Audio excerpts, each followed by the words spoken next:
Welcome back. Now we are entering into the physiological functions of the thyroid hormones. Here the thyroid hormones are passing through the cytoplasm, through the nuclear envelope, into the nucleus, and they are binding with receptors associated with the DNA, directly leading to transcription of the genes, translation, and protein synthesis. That's why we say that the thyroid hormones activate nuclear transcription of many genes in almost all cells of the body, synthesizing enzymes, structural proteins, transport proteins, and many other substances. That's why we say that thyroid hormone greatly affects metabolism of the body. As we know earlier, most of the T4 is converted into T3, and the most potent hormone is actually T3. Thyroid hormones are activating the nuclear receptors, as we found in the previous slide. The receptors for thyroid hormone is present in the nucleus, ultimately leading to protein synthesis. This is the figure. You see, T3 is entering into the cytoplasm. T4 also may enter into the cytoplasm, but by the loss of one iodine atom, T4 is converted into T3. What is entering into the nucleus is actually T3 only. This is the receptor associated with the DNA. Retinoid X receptor is there, and this is the thyroid hormone binding with the receptor, leading to transcription. mRNA is produced, and it is ultimately producing a large number of products, and it's actually having a large number of responses in the body. You can see it is increasing the cardiac output, it is increasing the tissue blood flow, it is increasing the heart rate, heart strength, rate of respiration, etc. Regarding metabolism, number of mitochondria is increased, sodium, potassium, ATPase activity is increased, oxygen consumption is increased, glucose absorption is increased, gluconeogenesis. What's the function of gluconeogenesis? Formation of glucose from non-glucose substrates, non-glucose or non-carbohydrate substrates, that's increased. Glycogenolysis, breakdown of glycogen, increased. Lipolysis, increased. So all these are meant for releasing a large amount of energy. Then protein synthesis is increased, and above all, basic metabolic rate is increased. So all these are the ultimate responses of thyroid hormones. See, thyroid hormones increase cellular metabolic activities. This is what we found in the previous slide. The rate of utilization of food for energy is greatly increased. Basic metabolism can increase 60 to 100%. Growth of young people is greatly accelerated. Mental processes are excited, and the activity of most of the other endocrine glands also are increased. That means the entire body is activated. You see, this is the normal production of a thyroid hormone. When the thyroid hormone is in normal concentration, we say basic metabolic rate is changed to 0 extent. But if the production of the hormone is to a lesser extent, we say it is hypothyroidism. It will have a lot of effects on the body. We will study that later. And if it is more than normal, then we say it is hyperthyroidism. That also will have a lot of effects in the body. And thyroid hormones increase the number of mitochondria. It also increases the activity of mitochondria.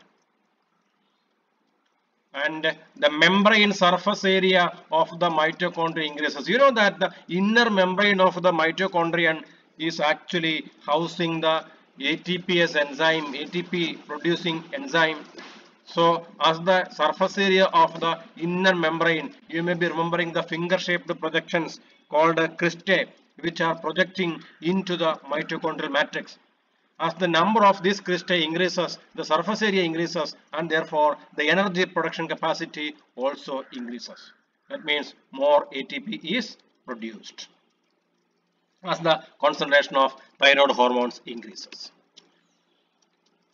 And it increases the active transport of ions through the cell membranes. For example, sodium, potassium, ATPase.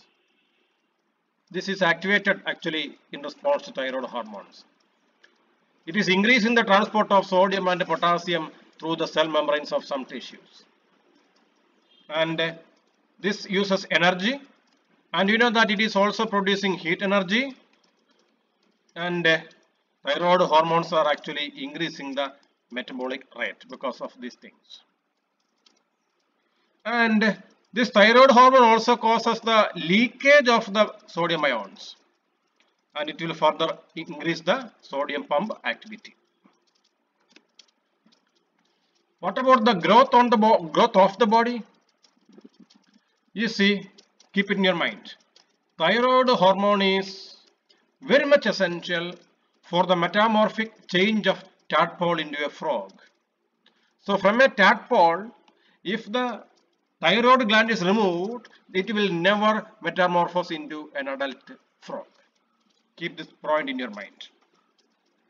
In hypothyroid children, rate of growth is greatly retarded. And in case of hyperthyroidism, excessive skeletal growth will be there. And the child will be considerably taller at an earlier age. But don't think that it will lead to gigantism. Why? Because the bones also mature more rapidly and the epiphysis close at an earlier stage, so that the duration of total growth was actually lesser. Therefore, the eventual height of the adult also will be lesser. And an effect of the thyroid hormone is to promote the growth and development of the brain during the fetal life and also during the first few years of postnatal life. So, if sufficient quantities of the thyroid hormone are not available in the fetal stages, then growth and maturation of the brain will be retarded, both before the birth and also afterwards. And the brain remains considerably smaller than normal.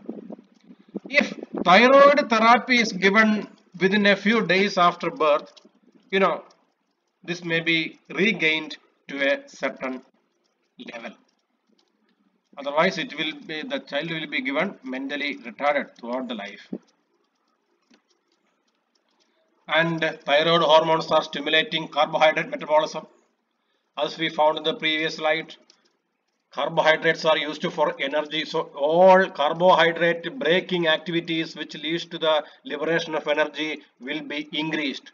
For example, uptake of glucose by the cells, then increase the rate of glycolysis, gluconeogenesis, and increase the rate of glucose absorption from the alimentary canal and everything, and increased insulin secretion. All those things will be there during the production of thyroid hormones. What about fat metabolism? All aspects of fat metabolism are enhanced. Lipids are mobilized rapidly from the fat tissue.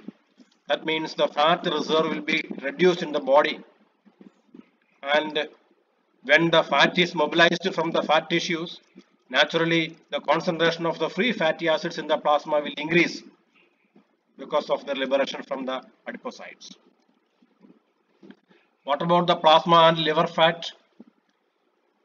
Thyroid hormone decreases concentration of cholesterol, phospholipids and triglycerides in the plasma. Obviously, decreased thyroid secretion increases all those things because they are just opposite to each other. And how is the thyroid hormone decreases plasma cholesterol concentration? It increases the rate of cholesterol secretion in the bile, and consequently it is lost in the feces.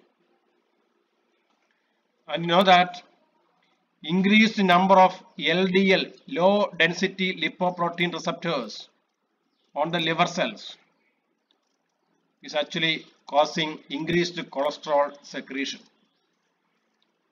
And rapid removal of LDL from the plasma. What about vitamin requirement? Since the enzyme activity is increased, and since enzymes require vitamins as cofactors, coenzymes, etc., the vitamin requirement is increased in the body. So, a relative vitamin deficiency may occur when the excess thyroid hormones are secreted. And of course, if the vitamins are available in the diet excessively, then that is not a matter. And basic metabolic rate is increased 60 to 100% above normal. And if the thyroid hormones level is too much excess, accordingly the basic metabolic rate also will increase. This is the graph actually, relation between basic metabolic rate and thyroid hormone. So you can see that it is going very high. And here is the normal level. Actually we have seen this graph earlier. And the body weight decreased. Why? Fat is mobilized and all the body reserve, food reserve is mobilized. That means body weight is reduced. And increased appetite will be there. You will be too much hungry. Increased blood flow and cardiac output.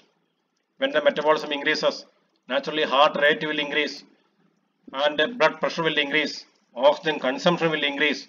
Vasodilation, expansion of the blood vessels will be there.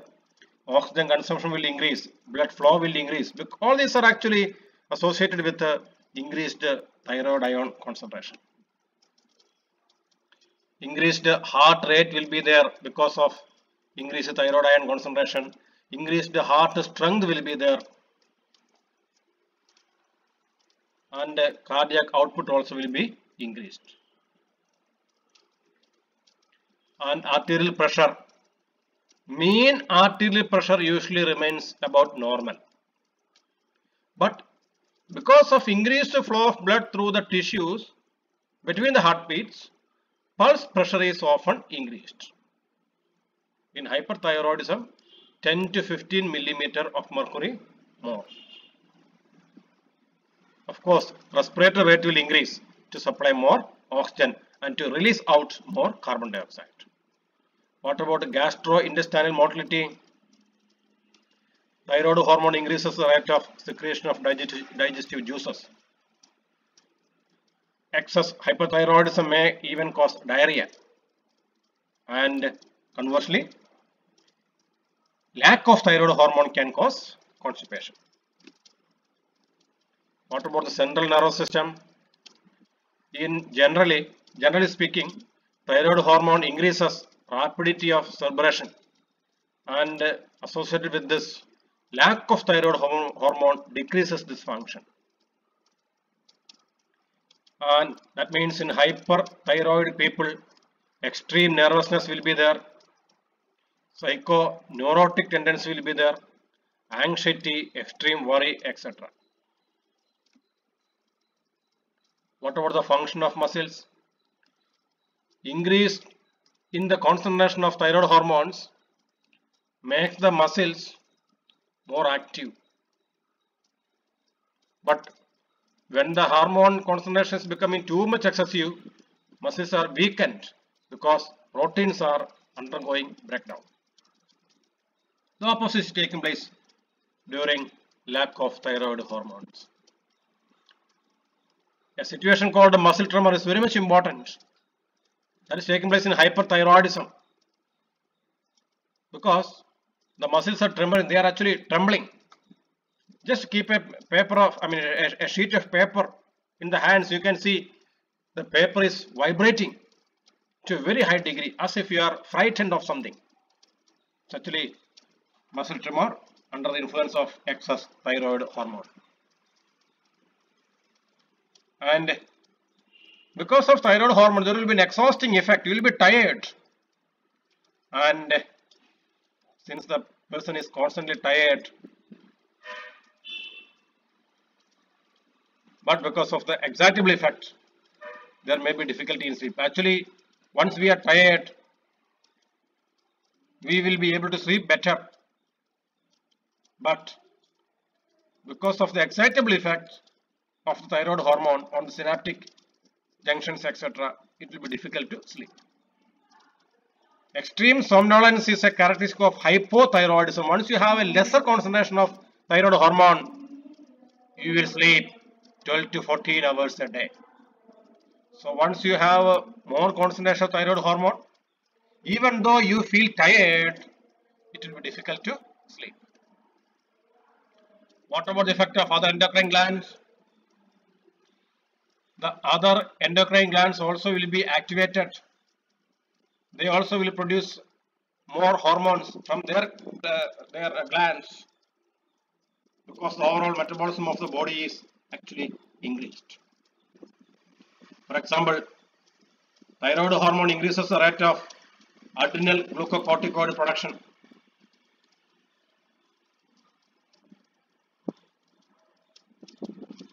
I mean, these glucocorticoids are inactivated by the liver. That means these glucocorticoids will remain in the body for a longer period of time. It increases the metabolic activity of bone formation, etc. Increases the need for parathyroid hormone. That's why these hormones are permitted to remain in the blood for a longer period of time. And increase in adrenocorticotropic hormone production by the anterior pituitary, etc. And increase the rate of glucocorticoid secretion by the adrenal gland. The sexual functions. If the thyroid hormone concentration is normal, sexual functions also will be normal. And fluctuations in the thyroid hormone concentration will be reflected in the sexual function as well. Lack of thyroid hormone in men may sometimes lead to impotence. In women, it will affect the menstruation, etc. That means sometimes excessive menstrual bleeding and sometimes frequent menstrual bleeding, menorrhea and polymenorrhea. And in some women, it may lead to irregular periods and occasionally no period at all. And in the hypothyroid situation, just like the case of man, the sexual functions may not be there at all. And in the hyperthyroid women, oligomenorrhea, which means greatly reduced bleeding, also may be there. And sometimes amenorrhea, which means no bleeding at all. That means the situation, the effect of thyroid hormone upon sexual functions is very much complicated. And it is because of a direct role of metabolic effects on gonads as well as excitatory and inhibitory feedback effect through the anterior pituitary hormones. Actually, CAMB, cyclic AMB, is a mediator of that stimulatory effect of thyroid stimulating hormone. We have heard of cyclic AMB because cyclic AMB is a second messenger.